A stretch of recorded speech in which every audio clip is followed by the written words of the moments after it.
Harakat kelin. Yaxshi o'tiribsizlarmi? Nega boshingizga kaska kiyib oldinglar? Endi bilib bo'lmaydi, nimadir boshga uchib tushishi mumkin, o'shaning uchun kaskani kiyib oling. Men sizlarning uylarga tug'ilgan kunga kelganman. Nimaga kaska kiyaman? Yetmadi demay mehmon.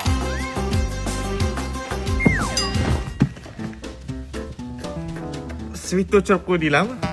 Kaska. Ha, o'shaning uchun otam aytganlar qilib kaska kiyib olish kerak edi. Mehmon kaska kiymovmidilar? Buni qilaman desam, buni qaqa qo'yishni bilmayman chiroqni. Keling, adajon, men ushlab turaman chiroqni. Ye, keling, siz ishlaringizni qilavering, men o'zim qilaman. Mayli, o'zingiz bilasiz. Palakat bo'lgandan ko'ra bo'ynimga ilib ola qolaman. Voy, agarda hozir mashina o'rab olib qo'ymasam, adajon menga o'xshab qoqilib tushadi. Tushunmadim, qoqilib qo'yganmi? Voy, keling. Voy, keling landan.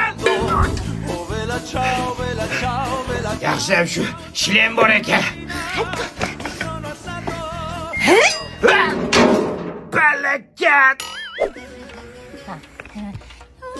Odam payponi bir poyi yaxshi hurmatli dazmol bosib var. Ha bo'ladi.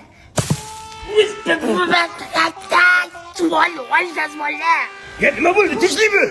O'yib kuydi. Ey, adajon, shuni o'g'lingizga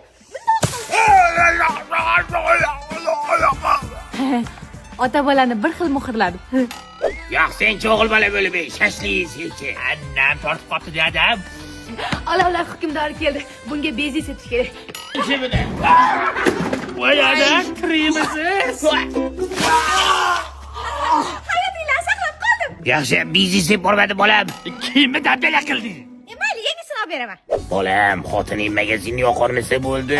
Adajonim, Manhattan do'konida shunaqa ajoyib finkalari bor ekan. Razmerlari, ranglaridan ham bemalol topasiz. Narxi atigi 109 ming so'm. Nafaqat finkalar, balki shimlar ham bor. Narxi atigini 89 ming so'm yozganman-siz. Ko'rib turgan barcha tabichlar atigi 99 ming so'mdan sifati dahshat. Bu chegirmalar Manhattanning barcha do'konlarida amal qiladi. Ota bolaga bir xil qilib olib beraymi? Oyog'imiz kuygandan beri tabchi kiyadigan bo'lib qoldik. Shuni o'ziga olib qoling. Voy sharmanda, aka mana shu yiqitganlarni hammasiga hisoblaydi. Yechib oling. Vela ciao, ciao, ciao.